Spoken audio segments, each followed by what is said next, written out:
نحمده ونصلی علی رسولہ الکریم اما بعد فاعوذ باللہ من الشیطان الرجیم بسم اللہ الرحمن الرحیم۔ کیسی ہے میری پیاری سی یوٹیوب فیملی؟ امید ہے آپ سب ٹھیک ہوں گے، خوش ہوں گے، اللہ کا ذکر شکر کرتے ہوئے زندگی گزار رہے ہوں گے۔ تو جناب، بچوں کی ہوئی ہیں محرم کی چھٹیاں، اور بچوں نے یقین کرے زندگی کو آگ کی بھٹی کی طرح بنایا ہوا ہے، بہت زیادہ پریشان کیا ہوا ہے۔ خاص کر میرے بیٹے نے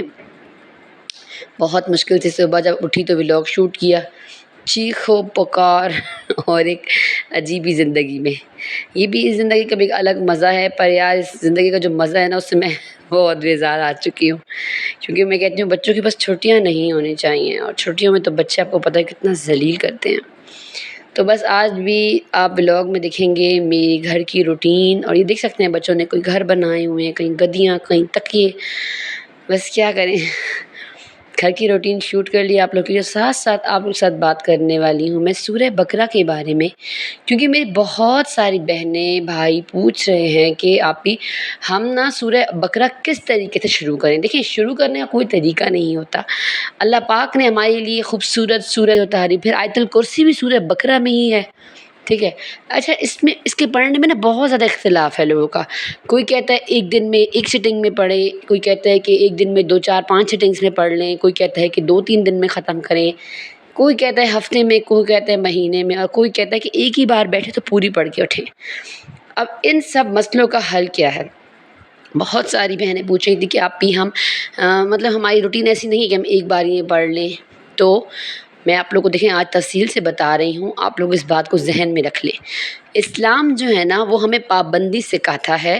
اسلام ہم پر سختی نہیں کرتا بالکل بھی۔ اب سختی اور پابندی میں بہت فرق ہے۔ سختی وہ ہوتی ہے کہ کرنا ہی کرنا ہے، اور پابندی وہ ہوتی ہے کہ تھوڑا کر لو لیکن روز کر لو، مستقل طریقے سے کر لو، اس کو کہتے ہیں پابندی۔ تو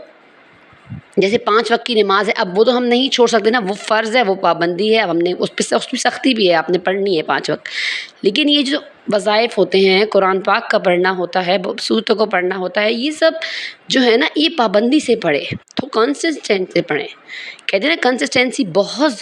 ضروری چیز ہوتی ہے، روز پڑھیں، تھوڑا پڑھیں، اللہ پاک کو بھی کنسسٹنسی بہت پسند ہے، ٹھیک ہے۔ تو پڑھنی کیسے ہے؟ پڑھنی آپ نے اس طریقے سے ہے کہ آپ ایک دن میں ایک سٹنگ، مجھے پتا ہے کوئی پڑھ نہیں سکتا، آپ ایک دن میں 5 سٹنگز میں پڑھنا چاہ سکتی ہیں تو پڑھ لیں۔ دیکھیں، پہلی بات تو میں آپ کو یہ بتا دوں نا کہ آپ جتنا کنسسٹنسی سے پڑھیں گے، قائم و دائم رہیں گے، پابندی سے پڑھیں گے، تو یہ آپ کی زندگی میں اتنی جلدی جو ہے نا انسٹنٹلی ریزلٹس لے کر آئے گی، ٹھیک ہے۔ اور آپ جس آہستہ تک ترتیب سے پڑھیں گے تو اسی آہستگی سے آپ کی زندگی جو ہے نا وہ چینجنگ کی طرف جائے گی، لیکن فائدے آپ کو برابر ملیں گے، میں یہ نہیں کہتی، لیکن بات ہے کہ بعض اوقات نا کہ ہم لوگ کہتے ہیں کہ ہمارے معاملات جلدی جلدی بدلنا شروع ہو جائے، زندگی میں جلدی جلدی چینج آنا شروع ہو جائے، اور بعض اوقات ایسا ہوتا ہے کہ گھر میں جادو، تعویذ یا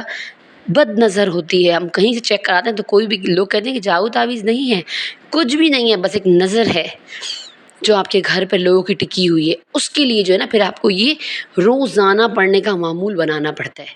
تو پھر اس کے لیے آپ اگر پڑھیں گے تو آپ کو دن میں 5 سٹنگز کر لیں، 5 نمازوں کے بعد جو ہے نا آپ آپ مطلب اپنی سورہ بقرہ کو بانٹ لیں، حصے کر لیں 5، ٹھیک ہے، یا پھر 3 حصے کر لیں، ایک دن میں پڑھ لیں۔ اور اگر بات کی جائے نارمل مسائل کی، جیسے ہم کہیں چلے ہم پڑھیں، ہماری زندگی کے مسئلے حل ہوں، ہمارے اللہ اولاد دے، مطلب آہستہ آہستہ زندگی ہماری سلولی چل رہی ہوتی ہے، تو اس کے لیے آپ نے ایک ترتیب بنانی ہے۔ وہ ترتیب یہ ہونی چاہیے کہ آپ سورہ بقرہ کو 2 دن میں ختم کر لیں، 3 دن میں ختم کر لیں، آپ سورہ بقرہ کے حصے کر لیں، 3 حصے، 3 دن میں ایک حصہ، ایک دن میں ایک حصہ، ایک دن میں ایک حصہ، ایک دن میں، تو اس طریقے سے ختم کر سکتی ہیں۔ یا پھر آپ لوگ جو ہے نا سورہ بقرہ کو ایک ہفتے میں پڑھ لیں، 7 حصوں میں کنورٹ کر لیں سورہ بقرہ، اور 7 دن پڑھیں، ٹھیک ہے۔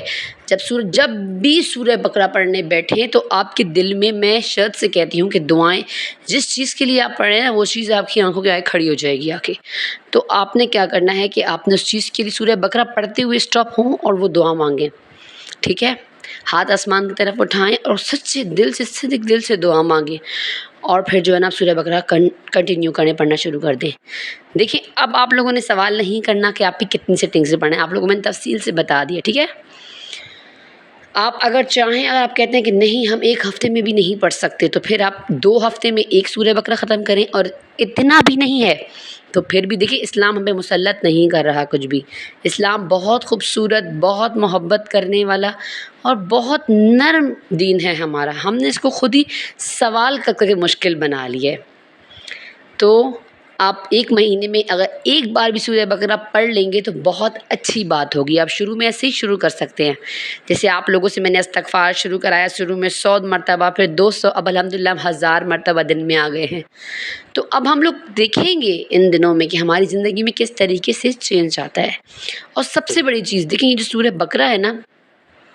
یہ آپ کی دعاؤں کو ایسے بوسٹ کرے گی نا، آپ کہیں گے، مطلب اگر آپ اللہ سے مانگے گی بھی نہیں نا، صرف دل میں آپ کے گمان آئے گا کہ اللہ پاک مجھے یہ چیز چاہیے تھی، یا اللہ اگر میرے لیے بہتر ہوتی تو کاش تو مجھے دے دیتا۔ دل میں کہہ رہے ہوں گے آپ منہ زبانی نہیں کہہ رہے ہوں گے، آپ اللہ سے مانگ نہیں رہے ہوں گے، دل میں ایک اللہ سے التجا سے کر رہے ہوں گے، یقین آپ کی دعا قبول ہو جائے گی اگر وہ آپ کے لیے اچھی ہوگی۔ یاد رکھے،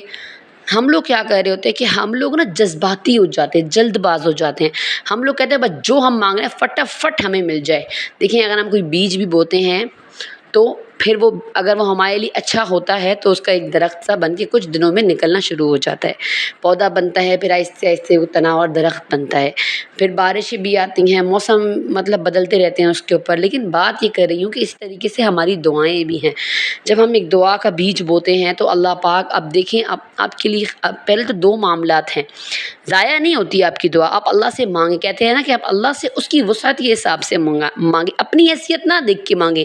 اللہ کی حیثیت دیکھ کے آپ اللہ سے مانگیں۔ تو جب آپ اللہ کی حیثیت دیکھ کے اللہ سے مانگیں گے، اس میں بھی 2 باتیں آ جاتی ہیں، یا تو آپ کی دعا قبول ہوگی، یا تو آپ کی دعا آئندہ آنے والی زندگی کے لیے مطلب منتقل کر دی جائے گی، آگے چلی جائے گی۔ آپ کی دعا کبھی بھی ضائع نہیں ہوتی، ایون کہ آپ اللہ سے مانگیں اللہ پاک مجھے یہ چیز دے دے، اور آپ کو وہ چیز نہیں مل رہی تو یقین کریں وہ آپ کی آخرت کا توشہ بن گئی ہے، اب وہ آپ کے لیے جمع ہو رہی ہیں دعائیں۔ تو کہتے ہیں کہ اپنے حق کے لیے دعائیں کثرت سے مانگا کریں، اور ساتھ ساتھ یار کوشش یہ کریں اپنے بہن بھائیوں کے لیے، ماں باپ کے لیے، ساس سسر کے لیے، اور جو ہمارے آس پاس کے رشتے سب کے لیے دعا مانگیں۔ ہم جب کسی کے لیے دعا مانگتے ہیں نا تو وہ دعا فرشتے آمین کہتے ہیں، تو اس کا اثر ہماری طرف زیادہ بڑھتا ہے، تو ہماری دعائیں زیادہ قبول ہوتی ہیں۔ بعض اوقات ہم لوگ بالکل مایوس ہو جاتے ہیں کہ ہماری دعائیں قبول نہیں ہو رہی، ہم نے استغفار کر لیا، سورہ بقرہ پڑھ لیا،